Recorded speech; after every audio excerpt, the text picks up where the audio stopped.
வணக்கம் நேயர்களே. இன்றைக்கு நாம் ஒரு திருக்கோயிலுக்கு பயணம் போக இருக்கிறோம். எந்த திருக்கோயில்? வாருங்கள், போய் பார்க்கலாம், அப்போது தெரியும்.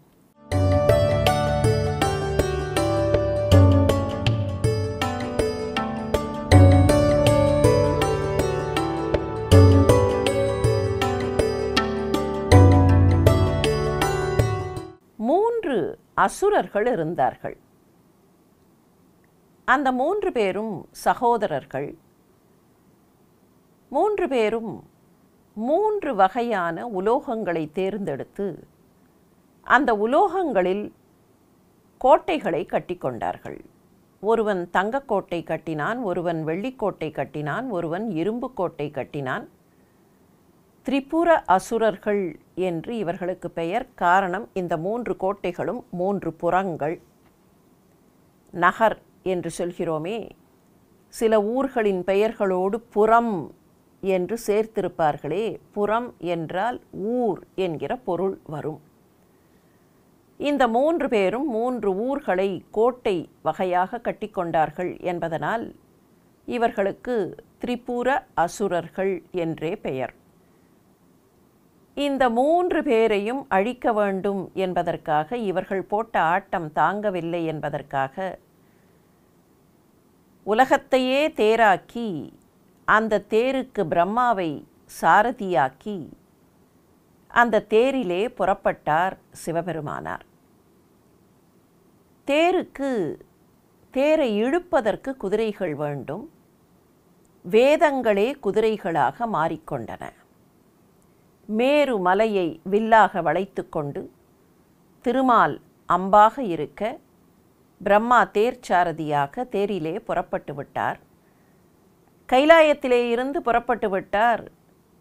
தங்களுடைய உதவி இல்லாமல் சிவபெருமான் போருக்கு போக மாட்டார் என்று நினைத்த தேவர்கள் தேவலோகத்திலேயே இருந்தார்கள். கூப்பிட்டு அனுப்புவார் என்று எண்ணிக்கொண்டிருந்தார்கள். அவர் கூப்பிட்டெல்லாம் அனுப்பவில்லை. அவர் பாட்டுக்கு புறப்பட்டு விட்டார்.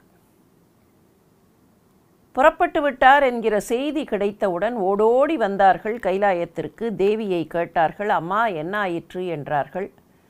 அவர் புறப்பட்டு போய் கொஞ்ச நேரம் ஆகிவிட்டதே என்று அம்பிகை சொன்னாள்.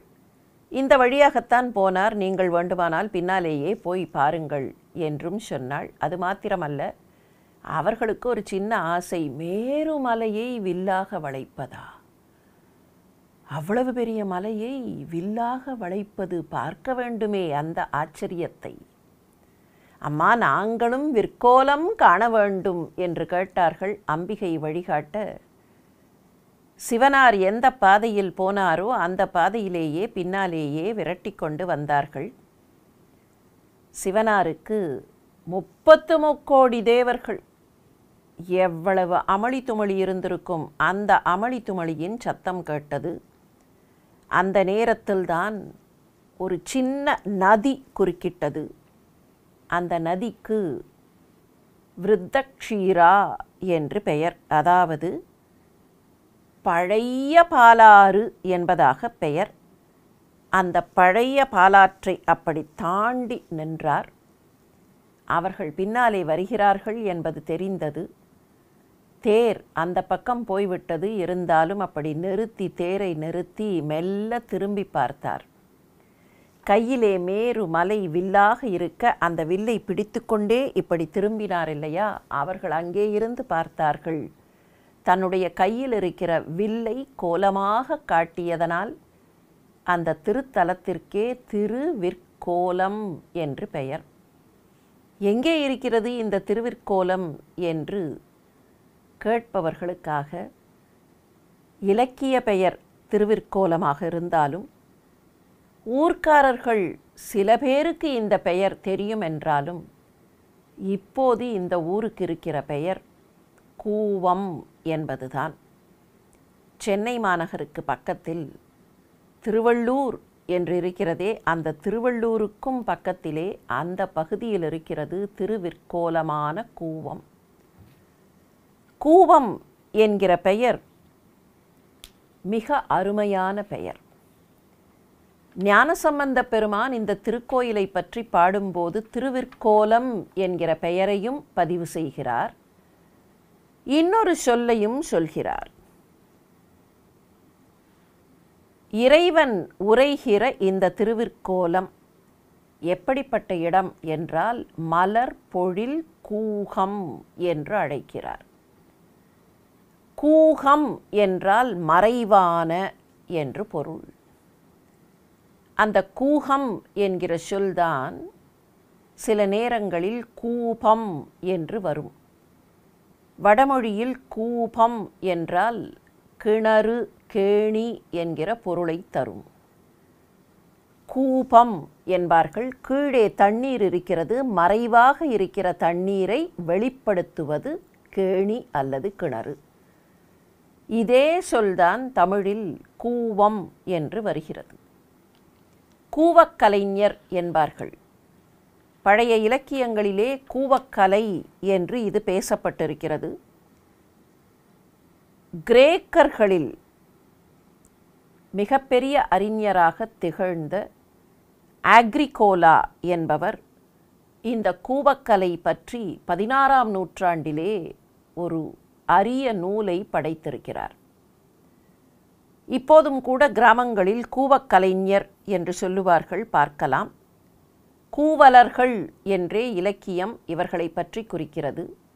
எங்கே தண்ணீர் இருக்கிறதோ, கீழே பூமிக்கடியில் எங்கே தண்ணீர் இருக்கிறதோ அதை கண்டுபிடித்து சொல்லக்கூடியவர்களுக்குத்தான் கூவலர்கள், வாட்டர் டிவைனர் என்பார்கள் ஆங்கிலத்தில். கூவக்கலைஞர்கள் என்று பெயர். கூவம் என்றால் கீழே தண்ணீர் இருக்கிறது, மறைவாக தண்ணீர் இருக்கிறது என்று பொருள்.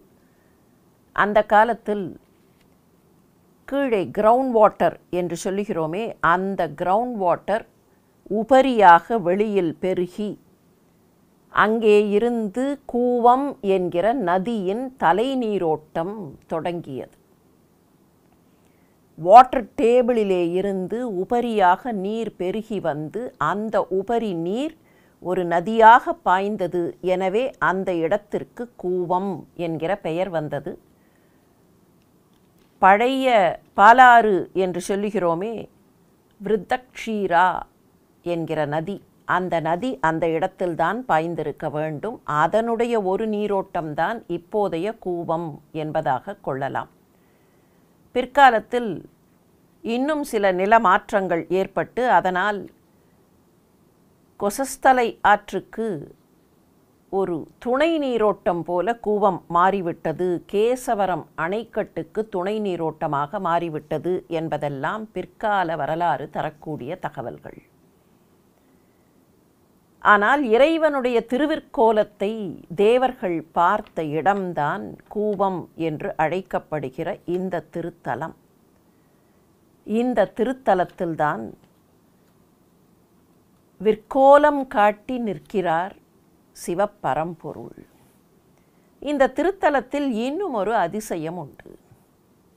இங்கே ஒரு பைரவர் சந்நிதி இருக்கிறது. ஆனால் பைரவர் தன்னுடைய வாகனமான நாய் இல்லாமல் இருக்கிறார்.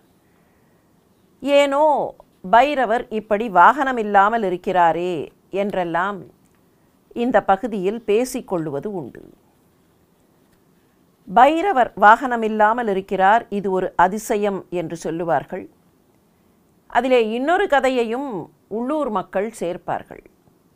இந்த விற்கோலம் காட்டி அப்படி நின்றார் இல்லையா சிவபரம்பொருள், அதை பார்ப்பதற்காக தேவர்கள் அங்கே இருந்து வந்து எட்டி எட்டி பார்த்தபோது, இதோ இங்கேதான் இருக்கிறார் என்று வழிகாட்டுவதற்காக இந்த நாய் புறப்பட்டு போயிற்றாம். அப்படி புறப்பட்டு போய் தேவர்களை அழைத்து கொண்டு வந்து காட்டியது. எனவே பைரவரிடத்தில் இல்லை, அந்த நாய் தேவர்களோடு போய்விட்டது என்று கொஞ்சம் நகைச்சுவையாக இந்த கதையை சொல்லுவார்கள். ஆனால் ஒன்றை எண்ணி பார்த்தால் நமக்கு உண்மை புரியும். திரிபுர அசுரர்களை பற்றி நாம் ஏற்கனவே நிறைய பார்த்திருக்கிறோம். மொத்தத்தில் என்ன, ஆணவத்தால் அகம்பாவத்தால் அரக்கத்தனம் செய்தவர்கள். அந்த அரக்கத்தனம் நீங்க வேண்டும் என்றால் முறையாக நடந்து கொள்ள வேண்டும். தேவர்கள் முறையாக நடந்து கொள்ள வேண்டும் என்று ஆசைப்பட்டவர்கள். முறையாக நடந்து கொள்வது என்பது என்ன? எது தர்மமோ அந்த வழியில் நடந்து கொள்வது. தர்மத்தை எங்கே பார்க்கலாம் என்றால் மகான்களின் வார்த்தைகளிலேயும் வேதங்களிலேயும் பார்க்கலாம். பைரவருடைய நாய் என்று சொல்லுகிறோமே, அந்த நாயே வேதத்தினுடைய வடிவம்தான். தேர், அந்த தேரிலே ஏறி புறப்பட்டாரே சிவபெருமான், அந்த தேருக்கு குதிரைகளாக அமைந்தவை எவை? வேதங்கள். ஒரு தேர் சரியான பாதையில் போக வேண்டும் என்றால் குதிரைகள் சரியான பாதையில் போக வேண்டும். வேதங்களே குதிரைகளாக நிற்கின்றன என்றால் முறையான பாதையில் அந்த தேரை வேதங்கள் வழிநடத்துகின்றன. அதே போலத்தான் இறைவனுடைய திருக்கோலத்தை காண வேண்டும் என்று ஆசைப்பட்ட தேவர்களுக்கு இந்த நாய் போய் வழிகாட்டியது என்றால், நீங்கள் இறைவனுடைய வெளிச்சத்தை பார்ப்பதற்கு இதுதான் வழி என்று வேதமே போய் வழிகாட்டியது. நம்முடைய திருத்தலங்களில் ஏராளமான கதைகள் உண்டு. இந்த கதைகள் வெற்றுக்கதைகள் இல்லை. நம்முடைய வாழ்க்கைக்கு வழி சொல்லக்கூடிய, நமக்கு பாதை போட்டு தரக்கூடிய கதைகள் என்பதை உணர்ந்து கொண்டால் ஆன்மீகம் செழுமையாக இருக்கும். உண்மைதானே?